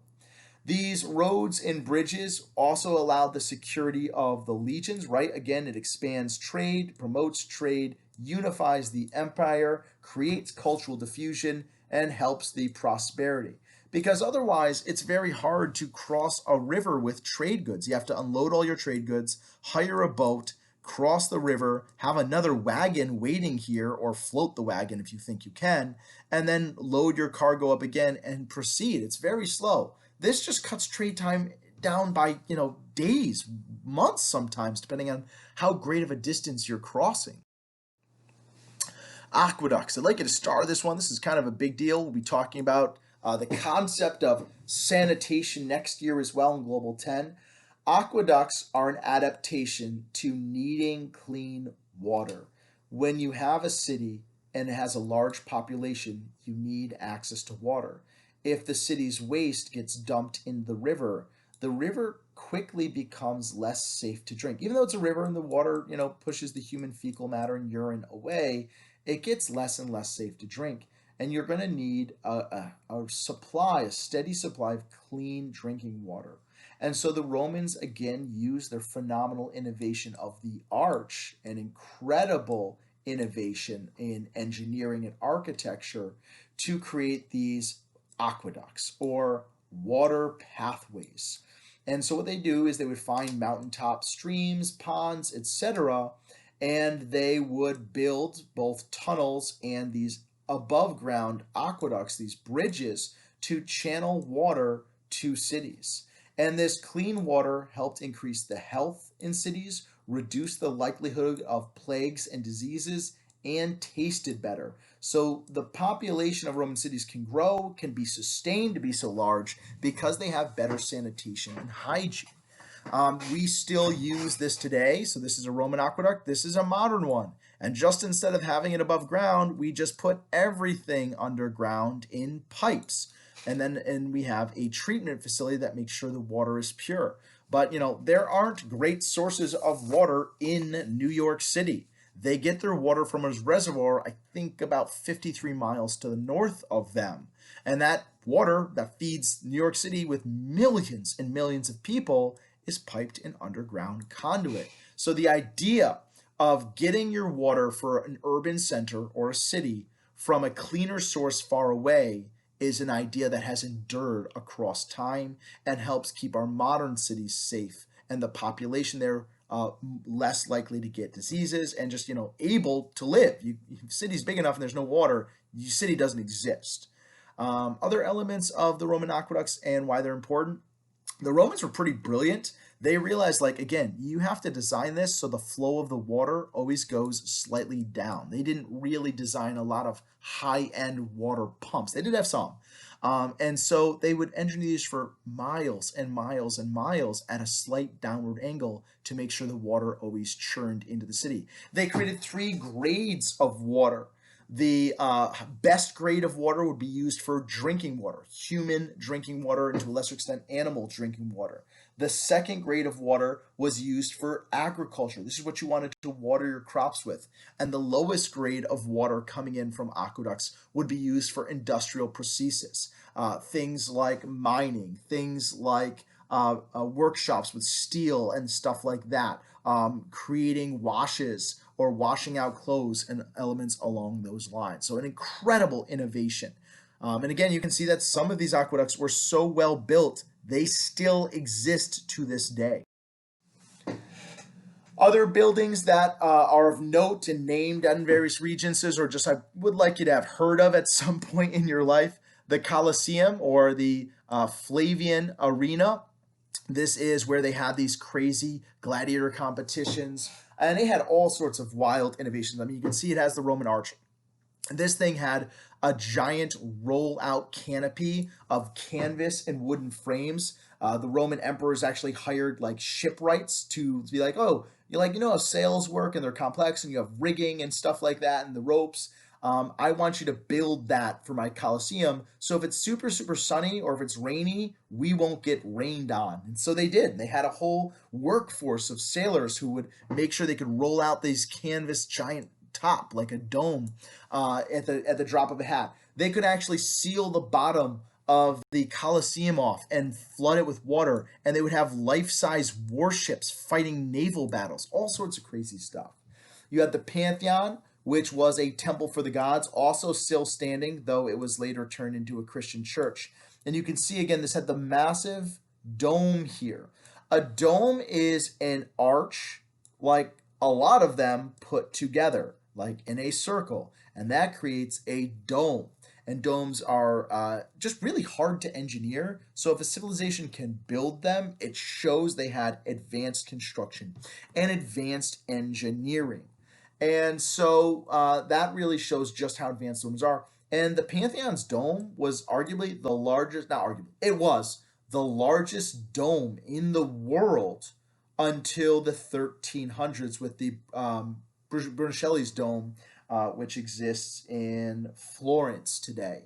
So for 1,000 years, over 1,000 years, this was the largest dome that humans could create. And you can see all these alcoves here. All of these in Roman times would house statues of different gods. As the Romans conquered different lands, they wanted to make sure the gods of those lands were appeased. Again, the Romans were quite superstitious. They did not want to anger the gods. And so they would bring statues here of these different gods from all these different lands and offer sacrifices and rituals to make these gods happy, an idea known as the Deus Pax, or the peace of the gods. That's why the Romans, one of the reasons why the Romans thought they were so superior, is they always had the willingness of the gods. Many of these buildings are reflected in modern day U.S. political buildings, like the Capitol building. The White House has columns in some domes and pediments and things like that, as well as churches, specifically in the Renaissance, which we'll get to later this year. This is a Roman villa, again showing, and a villa is a mansion. Let's just say it's a mansion. So this is what the wealthy Romans lived in. But you can see they got some pretty crazy stuff going on. They got an indoor garden. They have a kitchen that would not be too dissimilar from our own kitchens. They have beds, couches, multiple stories, sitting rooms, living rooms, all sorts of different stuff. And these generally existed out in the countryside. Oh, you got a swimming pool. Oh, your swimming pool also can be heated, so it's a hot tub. That's pretty darn. And they also had incredible advances in sanitation. I'd like you to star that one. That's actually pretty incredible. So you have 1,000,000 people living in Rome. That is 1,000,000 people urinating and 1,000,000 people defecating. And that is a lot of pee and a lot of poo. You need to do something with all of that. If it gets just piling up, or you dig ditches and you just throw it in ditches, like, you're gonna A, run out of ditch space very, very quickly. And B, you'll literally poison the ground around you as this stuff contaminates soil and makes humans very sick and attracts vermins. No es bueno. And so Romans developed very advanced sanitation. Romans, period, especially rich ones, had access to indoor heating, indoor running water, and toilets. There were hundreds of public toilets in the city of Rome. And they actually had running water that would carry the waste away, so they didn't just stink like an outhouse. And they built incredibly advanced sewer systems, the most advanced sewers in the world at that time, up until about the 1800s, when you saw the French and British sewer systems recreate what the Romans had already done 2,000 years before. You have one of Rome's own historians writing in the first century CE, so he's a primary source document. Of all the things Romans accomplished, the sewers are the most noteworthy of all. So even he was like, yeah, we've got like one of the biggest empires the world's ever seen. But you know what's really cool? Check out our sewers. They're awesome. So there's Roman sewers, and yes, they are a little odd compared to ours. You know, you're just sitting, having a good time here, and you're like talking to people. Literally, the public bathrooms became places where people would like hang out and like do business deals. They had running water. They did not have toilet paper, but what they had is tubs of vinegar, which is astringent. Vinegar is an excellent cleaning agent, and they would use sea sponges. Think of like loofahs, the material a loofah is made out of. And they would dip that in there and they would wipe themselves with that, which would, as an astringent cleaner, clean themselves. So pretty darn cool. Other enduring elements of Greco-Roman society is the Latin language. This became the language of learning of the educated classes and of the Catholic Church for centuries. We're not going to talk about Christianity now. We're going to talk about it in our next set of notes. But eventually, the Catholic Church is formed out of the beginnings of Christianity, and Latin is their main language of that church. This one, start. Having one common language, or two, because Greek was commonly spoken too, but we'll say Latin, it united this empire under this common language. And an effect that had, why that's significant, is later that enabled the spread of Christianity throughout the empire, because no matter where you went, you were able to easily talk to other people and preach to them. And this map is in fact not just a map of the Roman Empire. This is actually specifically a map of the spread of Christianity at its height during the later Roman time period. And again, like, you could travel anywhere and preach to people and have your language known. Today, Latin has influenced Roman languages. Over 900 million people in the world today speak a Latin based language, which includes Spanish, Romanian, Italian, French, and Portuguese. Tons of English words also have Latin origins. So that if you include like the English speaking world, add another 500 million onto the 900 million, bringing you up to over 1 billion people in the world today speak a language that would not exist in its modern form without Latin. Roman law, one of the huge contributors, our founding fathers and other theorists of the Enlightenment period, which we'll talk about next year, believed heavily and read about Roman law and were very inspired by it. Roman law said the law should be fair and apply equally to all citizens, rich and poor. Of course, that's the theory. We kind of know in practice, maybe it didn't always work out that way. They had a written law code, which created this idea again in Western Europe that written law codes equal good. It is, in fact, the basis of legal systems in the US and Europe that all have equal treatment under the law, that you are innocent until proven guilty, that you have the right to a counsel or lawyer. Romans had lawyers. You could hire one to defend you. They were people who were generally good at speaking publicly, and you would have them speak your case. They are the ones that began the idea that the burden of proof rests with the accuser. Before this, in much of the world, if you were accused of something, it was up to you to defend yourself with evidence. Like you were kind of automatically assumed guilty, you had to prove your innocence. The Romans are like, well, that's kind of crazy. How about instead, the other person has to prove your guilt? You're assumed innocent, and your guilt must be proven. And that seems like not a huge difference, but it really, really is in terms of justice. And later on, the Romans actually saw trial by jury.